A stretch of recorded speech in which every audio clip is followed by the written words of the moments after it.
Don, thanks for joining me on the podcast. Happy to join you. Yeah. Can you please tell us who you are, what you do, and who you do it for? Those are big questions. So let's start from the beginning. I grew up in the Midwest in Michigan. Mm-hmm. I lived there until I was 18. Then I moved to Arizona for college. And when I was in college, I worked part-time for a company, especially those of us in San Diego know very well, Price Club. Yes. And they were headquartered at the time in San Diego. So I like to say that many people came to San Diego in the Navy. I came because of Price Club.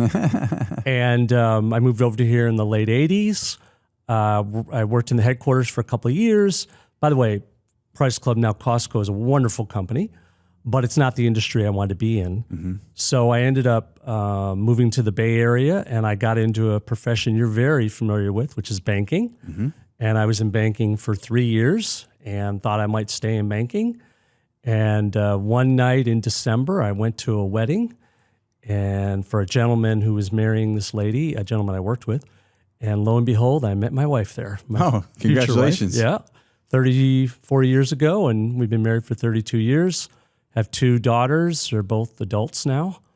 And so it's going back to my career, I was in banking for a few years, and then I got into insurance, and I was doing kind of workplace benefits, and I started hearing about more sophisticated benefit strategies like deferred compensation arrangements and phantom stock plans and SERPs, which I know we're going to talk about today, and that piqued my curiosity. So in 1998, I took a chance, and you're an old baseball player, so you'll appreciate what I'm about to say. I felt like I was kind of in the AA, and I wanted to go to the majors. There you go. And I was lucky to get an opportunity to do that, and that was 1998. So what's that, 27 years? Yes. And that's what I've been doing ever since. Wow. That's amazing. Yeah. Talk about that transition when you went from AA to the big leagues. How did that make you feel? A little scared, but very excited. And my wife, who's just a rock about this, she was supportive and said, look, I understand you need to chase your dreams and you want to move up. And we have a family now. At that point, I had one daughter. So she was very supportive. But it was just like drinking out of a hose, right? There was so much information I was learning, but it really kind of suited, I think, my style and my background very well. So I'm really glad I did it. Talk to us about the early days. Well, anyone who's ever owned a business or even taken an opportunity, say, for a different position in a company knows that first time is tough. You know, it takes a while to kind of, build a book of business or learn your new job or things of that nature.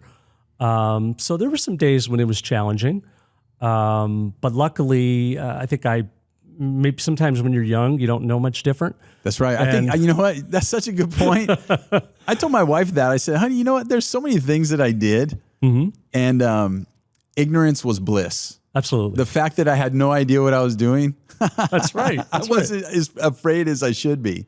Well, and there's a reason why, not to say that people in their 50s and 60s don't start businesses, because they do, but when you hear the stories of the big hitters, a lot of them started in their 20s and 30s because you're young, you can take more risks. So yeah, it all worked out.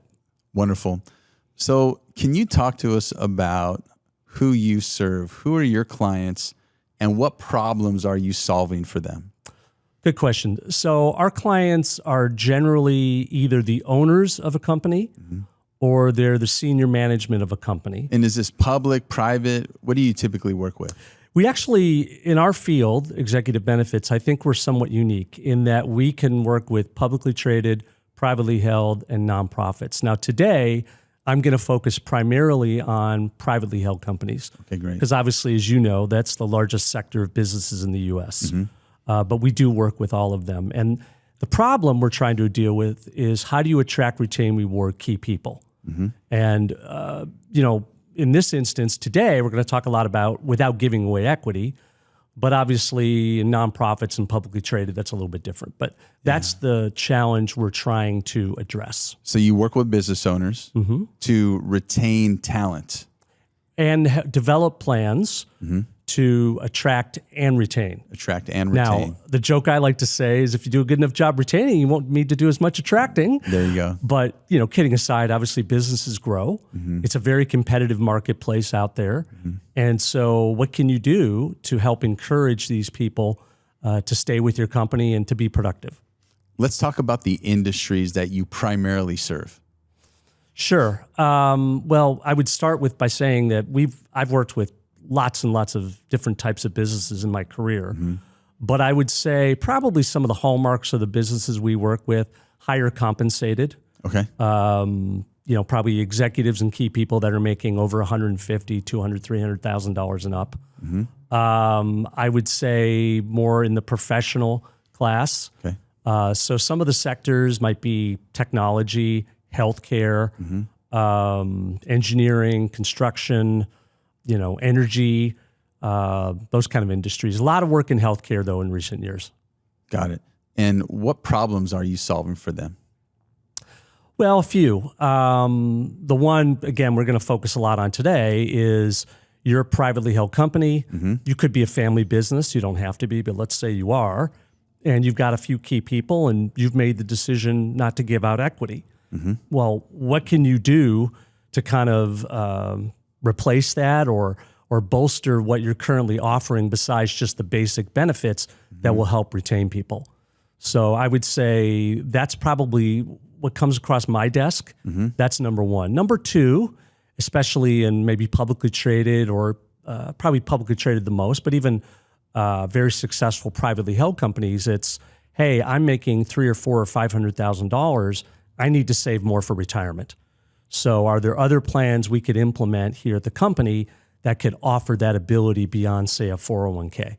Got it. Now, I think that every business owner, I'm being tongue-in-cheek here, knows what their employees want. I actually don't think that. In fact, I think most business owners are focused on the bottom line, customer service, those types of things. So they're going to be business owners watching this, listening to this. Can you enlighten them, okay, what their employees want? And then share specifically the plans that you can implement that provide those employees what they want. That's a really good question. And there's a lot of funny lines I could say about what they want. But on a serious note, I think even beyond the money part, I think company or employees want to be appreciated. Okay. But they also, and they want to have a good culture to work in, but they also need to have some sense of financial security. And, people want to build for their families and their future. So, you might have a great culture. You might have a boss or people that appreciate your talents. You might even have a really good salary, but let's be honest, for the most part, it's very difficult to kind of rise to the next level on just that alone. Now, I encourage people to do that, save your money, do things the right way. But I think especially key employees want to know that they can have some stake in the future. And if they can't have equity, they can have some kind of a vehicle that will kind of take their savings and their foundation to the next level. Got it. Now, in terms of plans, one of the things coming into this today, I said I'm not going to do too much jargon or lingo. I think all industries, you probably have the same thing. Absolutely. Acronyms and so on. So I'm going to try to speak in plain English here. Yeah, let's get in the dirt. Exactly. Absolutely. But a little bit of technicality here. The kind of plans most people are familiar with, 401ks and those sort of things, are known as qualified retirement plans. Okay. They kind of have really come a long way. The 401k started in 1980, but we really started this was a law called ERISA, ERISA, Employee Retirement Income Security Act, I believe.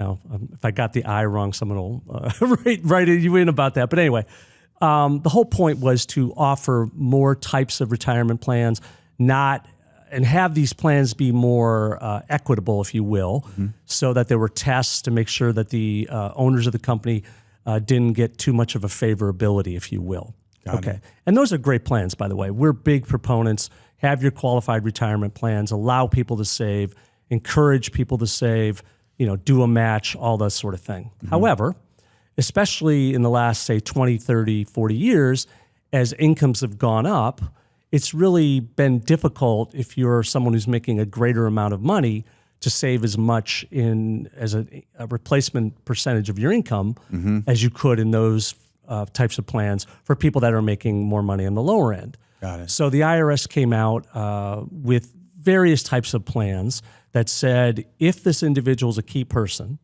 and they're willing to take some level of risk, and I'll talk more about that in a moment, then they can participate in these programs. But you have to come in with your eyes wide open and have some knowledge of the company. Is there a test for a key person? Boy. Or is that just self-identifying, or is that the owner identifying a person as a key person? You've probably heard the old joke about the consultant answer. It depends. It depends. But it really does depend. If you have, say, a deferred compensation plan, which of all the plans I'm going to talk about today is really the most common of those, a non-qualified deferred compensation program, there is a test. It's somewhat gray, but it's normally an income over the Social Security limit, which I believe is around $130,000 this year. That's kind of one test. Okay. The top 10 to 15% in terms of salary is another test. Within a company? Within a company, within your company. Okay. The technical definition is management or highly compensated. So I guess to make a long answer short, it's somewhat gray, but those are a couple of the touchstones that are often looked at. Okay. Very good. And could you speak about some of those plans? Sure. Well, I'll start with the common one, deferred compensation. Yeah. So again, these have been around for over 50 years, and it was to allow companies to, or key employees of companies, I should say, to have greater ability to save more money. So one of the things we might delve into a little bit in our conversation today is there's a myriad of ways you can design these programs. There's much more flexibility in how you can design the programs that, say, we do than you could in a 401k or even a health insurance plan, okay? So I'm just going to use kind of the most common types of designs so as to not get too far in the weeds here today. But they look an awful lot like a 401k plan, except you can go above those limits. Got it. Okay. Okay. Now, you might say, okay, that sounds too good to be true. What's the trade-off? Yeah. Well, the trade-off is, and this is the reason why you need key people who know what's going on in the company. If there were to be a bankruptcy of the company, okay, or liquidation, if you will, then you, the participant in those plans, stand in line with the other creditors, okay? So now, how many companies go bankrupt? I wouldn't say it's common, but it does happen. And so you really need to be aware of that, and there's ways to kind of mitigate that, but that risk is out there. So can you lay that out on the table? Sure. Run us through a scenario. Someone's a key employee. They have a deferred compensation plan. The company goes bankrupt. Is their principal at risk? Is the appreciation at risk? What's at risk? Great question. And that involves me mentioning something that came around 15, 16 years ago now, and was called Section 409A, Kappa A, of the IRS Code. And the reason it came around was because you might remember some of these companies from the early 2000s, Global Crossings and Enron, and they weren't the only ones. And what you used to be able to do in these plans, if you saw, I'll say, the ship starting to sink a little bit, so to speak, you might go to the committee that was running these plans at the company and say, I'll tell you what, I've got $1 million in my balance. I'm just using that as an example. I'll take a 15% haircut if you let me get out of that plan today. And oftentimes that was allowed, or they did that. So, that didn't bode very well when you had these companies eventually go under into bankruptcy, and some of the top people knew things were happening like that, and they were able to get out, versus the other middle management who didn't quite know enough, and they got stuck in the creditor line. Got it. So, that can be a real challenge. And so 409A came around in 2015 and put more rules around what you could do. And one of those rules was you couldn't do a haircut deal, like I just said. So that was probably a major change in our business. Got it. And what do they lose? Do they lose the principal? And my only context is a 401k. So I put the money in and it grows or it loses. Let's say in a deferred compensation plan, it grows. If the company goes bankrupt, what do the savers, if we call them the key employees, what do they lose? Do they lose everything, the principal and the appreciation? They could. They could. Which, by the way, another thing for people watching this is probably important to understand. When you have a 401k plan, you don't have the same risk, because in a 401k plan, the money is in a separate, segregated trust with your name on it. So if it goes belly up, you're protected. Okay. Got it. But to go back to what you were saying, You mean if the business goes belly up? Thank you. The business goes belly up. Okay, good. But what you were saying is, yes, if you've been saving, and let's say you've been putting in $50,000 a year for 10 years, and it's grown to say $650,000, yeah, your $650,000 that is at risk. All of it. All of it. Okay, because you become a creditor of the company. Now, I'm not a lawyer, so I'm not going to give legal advice here. So the comment I'm going to make is based on just my own experience. I would say in many instances, certainly not all, there's a decent chance you might get that money, okay? Because the judge could say, look, it was your money you put up. It wasn't the company throwing, all this money at you. And you might get the money back. But, the risk is there, and people need to understand that. Got it. So it's not as solid, as it were, as a 401k. Right. Because you did mention risk early on, and I was really curious what that risk would be. So beyond eclipsing the limits of the 401k, what are other benefits of a deferred compensation plan? And do you see a higher percentage of solopreneurs who are high income earners with a corporation in deferred compensation plans? Or would you say you see a higher percentage of companies that have 15, 20, 40 employees? Probably more the latter. Okay. And we can talk about more of that in a minute in terms of corporate structure and what fits best. But one of the things you said is, what are some of the other benefits of the plan? We talked about the risks. So one, you can go beyond the 401k. The other is you can get money out sooner, okay? So I'll ask you, how old are you, Ryan? I'm 50. You're 50. Okay. I'm 50. That's a good example. Yeah. Okay. This wouldn't work on me because I'm over 59 and a half. But most people know that if you take money out of a 401k prior to age 59 and a half, there can be a 10% penalty. Yeah. Now, there's probably other reasons not to take money out of a 401k early. And that's a separate conversation, but in and of itself, that's a problem. Okay. So 401k plans, which again are wonderful plans. I've been in them, you've been in them, but they're really designed for retirement. Yep. Okay. Whereas in a deferred compensation plan, you at 50 could say, you know what? I've got a daughter that's going to go to college in 5 years. Okay. And could I save money like this on a pre-tax basis and then pull the money out when I'm 55 over 4 years to pay for her college? And the answer is absolutely. No penalties. So you have much more flexibility in terms of being able to use the money. Okay. Got it. Okay. So that's probably one of the bigger, besides going over the amount. Here's another one. And for those of us who are in high tax states like California, New York, Connecticut, New Jersey, et cetera, will appreciate, is there's something called the source tax rule that came out in 1996. I think President Clinton signed it. And what it said is, if you take the money out of a retirement account, I believe this can also be used on qualified plans, but my world's non-qualified, so it definitely can be used in this side. And you take it out for at least 10 years, okay? And you were to start taking those distributions when you've established residency in another state, then you pay taxes on that money in the state you went to rather than the state you came from. So, for example, you've got a 45-year-old who's in New York, okay? And he's saving, and he decides at 60, you know what? I'm moving to Florida, tired of the winters, et cetera. And he retires from his company and starts taking out the money. As long as he takes that money at least over 10 years, that money will have zero, because that's Florida's tax. A minimum of 10 years? Minimum of 10 years. Okay. Then he'll pay the state tax rate of Florida, which we all know is zero. Okay. So that's a 10 to 12% savings. Wow.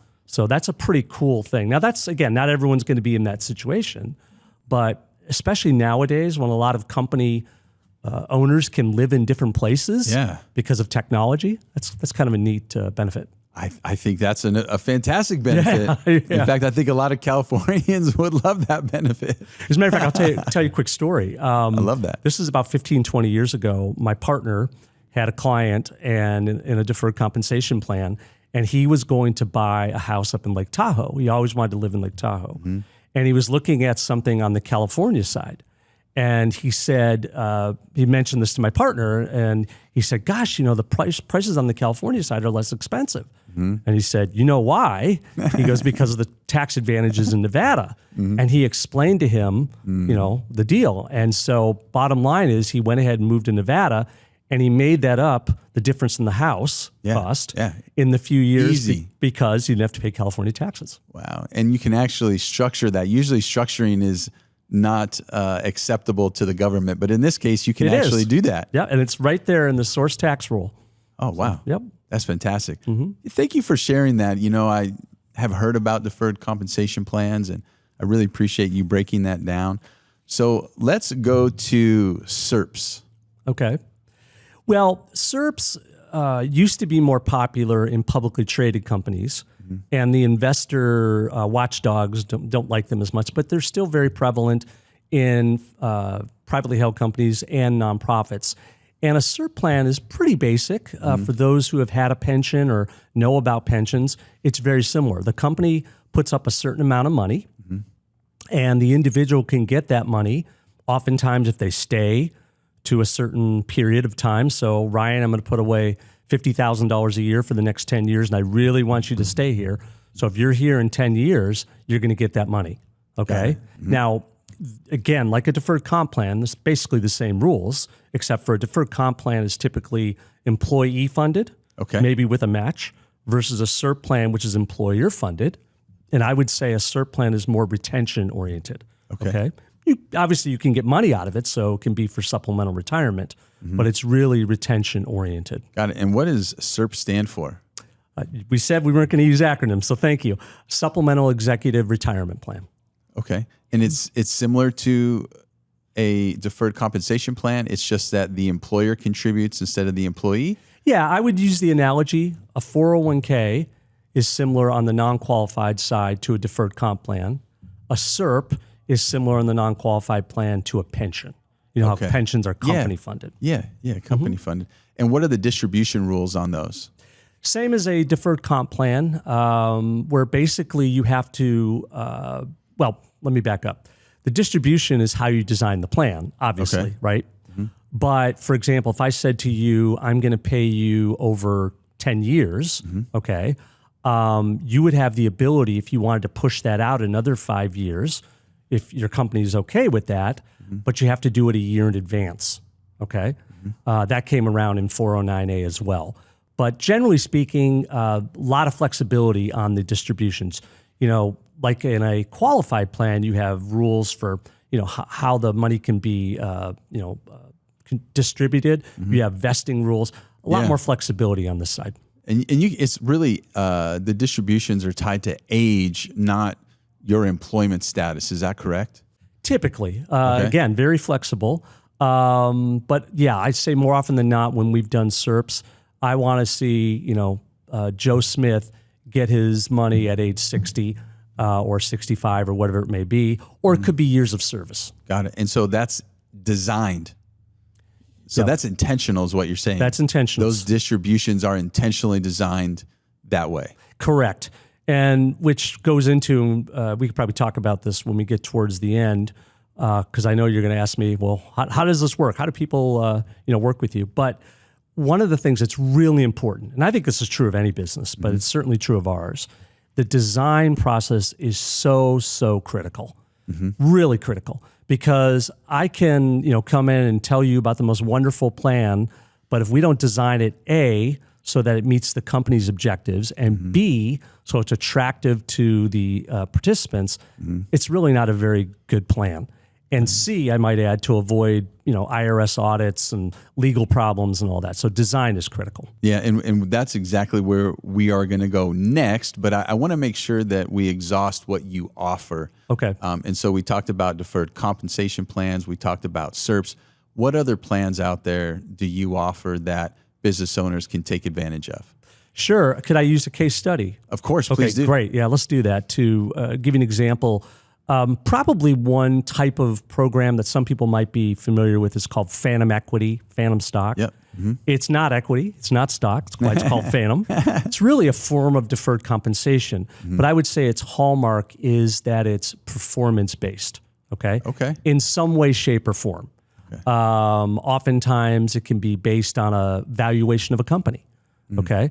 So, the company is worth, $20 million today, for example. And I, the owner, think it's going to grow to $30 million. So I'm willing to give you, X amount of the growth, okay? And we're going to have a valuation done every year to determine what that growth will be. Nothing wrong with that plan. Valuations can be a little more complicated. There's certainly a cost involved. So some of the simpler plans would use EBITDA. Okay. As a measurement, because most companies, I think you would agree as a business owner, EBITDA is a pretty common hallmark, and even people in the company who are not owners but yet key employees typically are aware of what EBITDA is. Okay, so we have a plan that we call the Performance Units Plan, not trademarked, but it sounds a little better than a phantom stock plan. We actually call it a PUP, P-U-P, and so this case study. This is a company in the Midwest, and there were two owners, an older owner and a younger owner. And they are in, I would say, manufacturing and distribution is their industry. And it's kind of a fascinating company. They do $55 million in revenue, but they only have about 30 employees. Okay, pretty good revenue per employee. Absolutely. So the older owner said, look, I want to get out of the company. This was last year. And he really wanted to go to private equity. And the younger owner said, no, I want to buy you out. So during this process, the older owner was trying to curry favor and told some of the younger the key employees, if this happens, there might be a nice little pop for you as well as for me. Okay. Well, now fast forward, the younger owner ends up buying the older owner out. And he says, I've just had these people, these key employees, get a tease. And there were 3 of these key employees that they were going to get some big pop. I better do something for these people. But I just took on debt to buy out, the company, and we're in a fast growth phase. I can't just give a flat, you're going to get this benefit if you stay here for this long. There has to be a performance element. So they engaged us, and we went through a lengthy process to design a performance-based plan that is going to use EBITDA and some other measurements that are involved to track growth in the company. And these individuals are going to get a portion of that growth without getting equity. Got it. And we're just wrapping up with that plan right now. I think it's going to be very successful. We've done others like it. But that situation was kind of fresh on my mind because we're going through that right now. And so, absolutely, let's talk about your process, who is engaging you, why they're engaging you, and there are going to be a myriad of reasons why you're engaged, just like you gave an example of, and talk to us about your process. And is this like a painting, or is this like paint by numbers? So is this more like a Picasso, or is this a very rigid plan where you're following specific rules? Well, on the one hand, I'll say it's like Picasso because it can be very flexible. Okay. On the other hand, I have little to no artistic talent. So paint by numbers rings more true to me. But no, it's very flexible, more like a Picasso. Okay. So who would be engaging us? Well, typically, I would say we hear about from a referral source, sometimes directly the client, a situation where they've got a problem. My partner, Bill McDonald, I want to give him a plug, kind of a genius in our industry, a mentor to me, I know for many years, has said people aren't going to really take action unless they want to fix, accomplish, or avoid something. So we run into people who have that issue. So going back to my case study I did a moment ago, the owner of the company went to his financial advisor and said, help, I've got this problem. Can you help me? And that financial advisor came to us. Oh, that's great. Yeah. So the way it worked was we had a couple of initial conversations where, we did some discovery and learned more about their circumstances, and then tried to or talked about our process, which I'll talk about in just a minute, and then eventually got to an engagement. So we have a 4-part process, and the way it works is the initial one is discovery and design. And I said earlier, and I'll say it again, really the most important part of the process. I bet you every business owner would say the same thing. If I don't understand A, the client, and B, what they're trying to fix, accomplish, avoid, or what their problem is, if you will, it's all for naught. You really have to make sure you understand that. And this is where I want you to tell everyone what your experience helps you do that maybe others aren't able to do in your industry. Why you're different, why you're better, why your plans will be more successful. Well, I didn't get all this gray hair for nothing. Whereas my kids remind me white hair for nothing. Right. Well, I think a couple things. First, and don't be bashful. Okay, sure. Don't be bashful. I'll try to forget what my mother said, not to brag. But I think a couple things. One is when you've got a lot of experience, you've seen a lot of situations.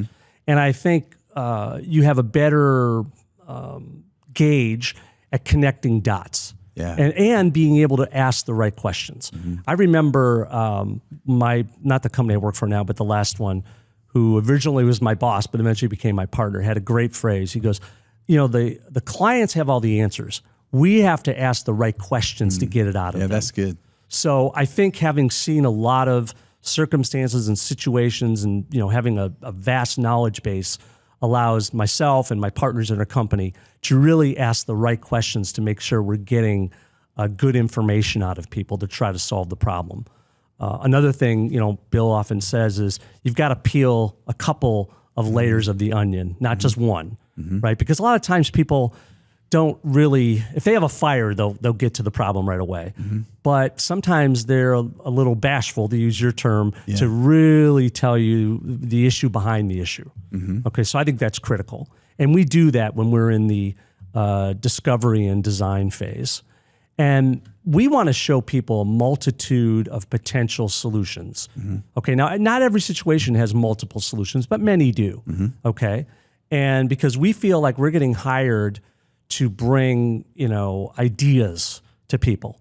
And look, most of the time, thankfully, those ideas have proven to have some value and people are willing to, implement those ideas. But if nothing else, I want to make sure I educate people on ideas and solutions that are out there. So that's the first phase. The second phase, now we've come up with probably a design or two that can work. Well, now we have to look at the financial impact to the company. And so, we have a pretty talented staff, and my partners, we have people that like former tax partners from Ernst Young and others who really understand the financials of an organization and can look at this and say, what is going to be the impact to the cash flow of the company, the P&L, the balance sheet? What about the accounting that needs to be done for these plans? We're not lawyers, but at least from a layperson's perspective, what are some of the legal issues we at least need to look for? And then we'll bring in that attorney later who can kind of see that and double check those sort of things. And I haven't asked you this: what size companies, what top line revenue companies are typically engaging you? Does it matter? Yes and no. I would say the sweet spot, if you want to use that term, might be 15 to 20 million up to 200 million. Okay. We certainly have companies that are bigger than that. We've had companies that are smaller than that. But I would say it's about the problem, but it's also about what these people are earning. As an example, if you have key people that are earning, $80,000 or $90,000, you can probably do a fair amount with a qualified plan. Maybe a profit sharing plan or a 401k plan. But as you start getting people that are earning more, those issues become greater because what you can do in the foundational plans is not as robust. Got it. And so you've talked about the design phase. And then you've talked about the analytics phase. Right. Talk about practically the adoption phase. Are the owners selling these key employees on the plan? Is it vice versa? Talk about that. That's a great question. And actually, I was about to go to that. So our third, we're assuming that after we go through the discovery, design, the analytics, the funding, I'll talk more about that in a minute. There's going to be a decision that's going to be made. Do we want to go forward or not? And assuming they want to move forward, that's going to be the implementation. And in the implementation, there's really three parts.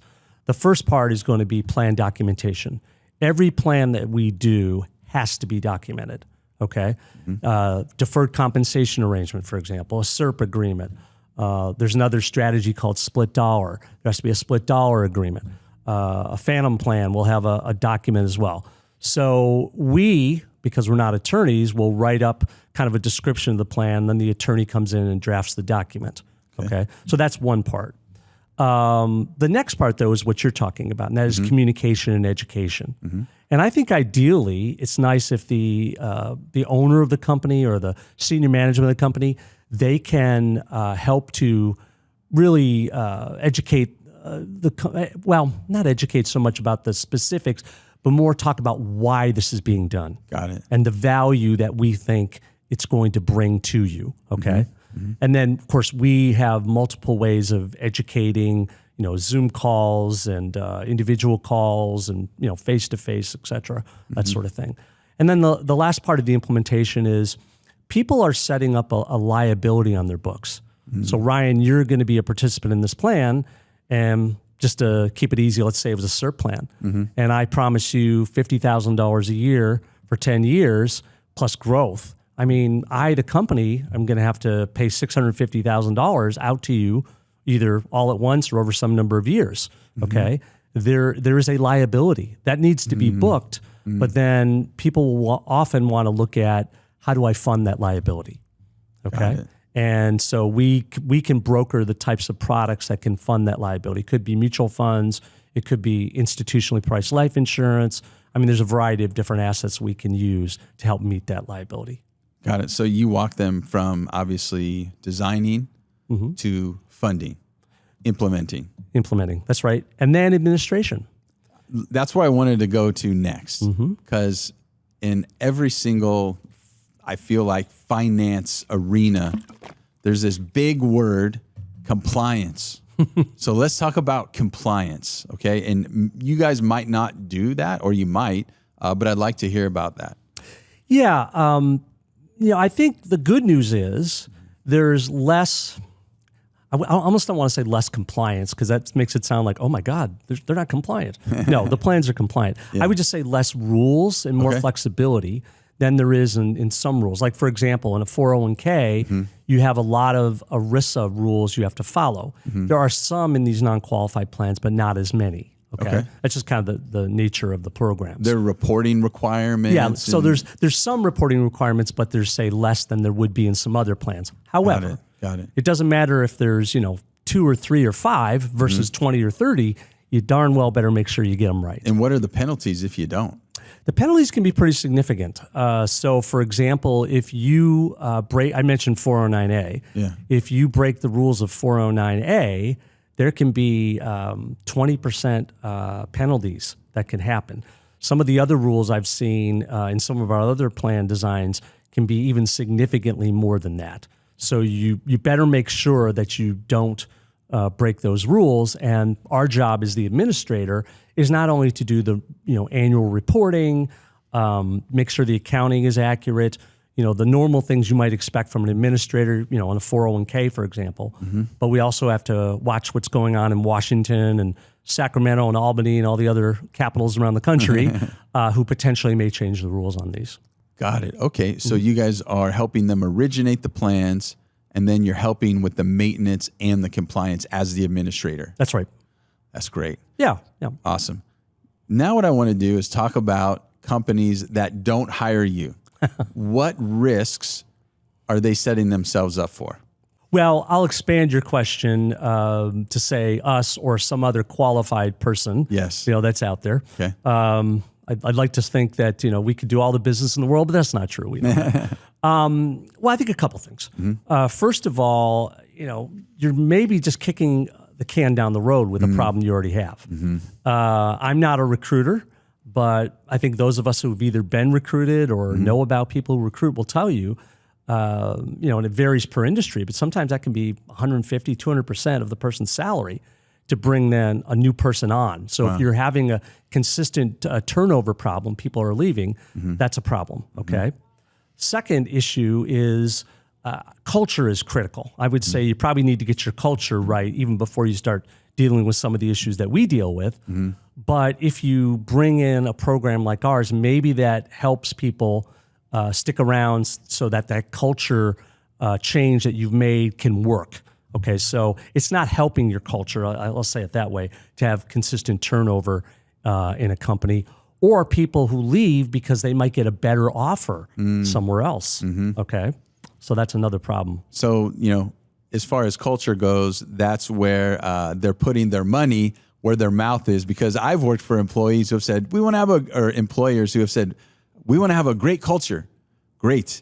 There's your dum lollipop as you exit. That's our culture, right? Not really, but that's just a example. But this is where they're putting their money where their mouth is. We want to have a great culture. We have high income earners. We know there's a lot of competition out there. And so we bring in someone like your company or another company, and we actually do what we say we want. That's right.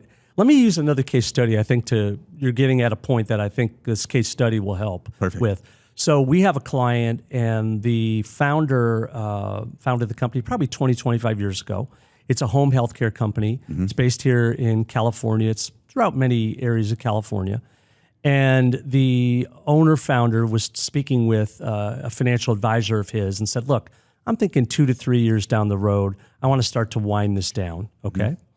And so he said to his financial advisor, well, what should I be looking for? And the financial advisor had, several things he mentioned, but one of the top things he mentioned was you need to lock in your key employees, okay? Yeah. Now, he's not going to give away equity there. He's just chosen not to. By the way, I'm a big equity fan. If that works for you, that's great, but oftentimes it doesn't, and in this situation, it didn't. So that's when we got contacted by the financial advisor to come up with some kind of a program that could help. And what the owner said is, look, I'm more than willing to put some money behind this, but I want the key employees to have some skin in the game. So in this instance, there was about 20 key employees, and he made them a deal. He said, first of all, we're going to start offering regular bonuses. Now, obviously, you have to perform, but we're going to offer regular bonuses, probably in the $20,000 to $25,000 range, okay? And we're also going to put in a deferred compensation plan. So if you defer those bonuses for at least 5 years, okay, I will match that dollar for dollar every year for 5 years. Even after the person exited, or was this during? No, during that. So Ryan, I said, if you agree this $25,000 bonus that you're going to earn in 2026 to defer that, I'll add in $25,000 to that. Now, that's a math problem there. That's 100% return. Yeah. Been a while since I've earned my finance degree, but I think that's 100% return. So suffice to say, most everyone participated in that program. And so what that did was he set himself up for an exit. That's right, because he I would say it a slightly different way. I would say he dealt with an issue that could be a problem in an exit. And that is, if I, the buyer, buy this company, are these people all going to skedaddle? Now, some people might. I mean, you can't stop everyone from leaving. Yeah. But if people are on the hook to get this money and they know that they're not going to get that match unless they stay for 5 years, okay, there's a good chance they're going to stick around. Okay. Yep. At least it gets the employees to pause and think. Okay. Gee, I don't want to leave here. I've got this money on the line. So this plan's been in place now for 2 years. It's been very well received, and we're not a part of the succession conversation, but I understand from the advisor who brought us in that those talks are starting to happen, and the people that he's talked to, at least preliminarily, have been really appreciative of some retention, a glue in the seats, if you will, for these key people. Got it. And does a business owner need you to design and implement, or can they try to do this on their own? Can they do this through ChatGPT? Great question. Yes, they could do it through ChatGPT, but I would say what's different about what we do, and again, I'll use the analogy of a 401k just because most people know what a 401k plan is. And again, very pro 401k. However, they're pretty vanilla plans, and they're designed to be that way. So there's not a whole lot of variation in a 401k plan. Now, if you were going to ask me my advice, if you were, let's say you and I were talking, I'd still say get a professional to do your 401k plan, okay? Makes sense. Yep. In our world, there's a lot of variability.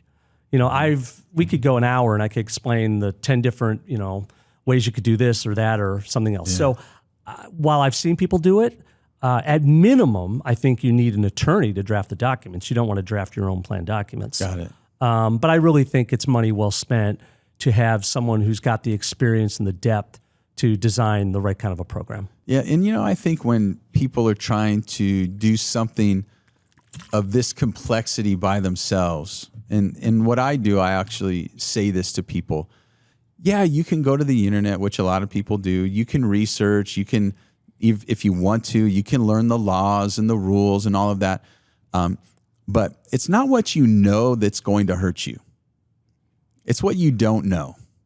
Well said. Talk a little bit about what companies need to know that they can't find on the internet that you have found out through your years of experience that could hurt them, but when they know it, will help them. That's a really good question. So I'll give you a good example.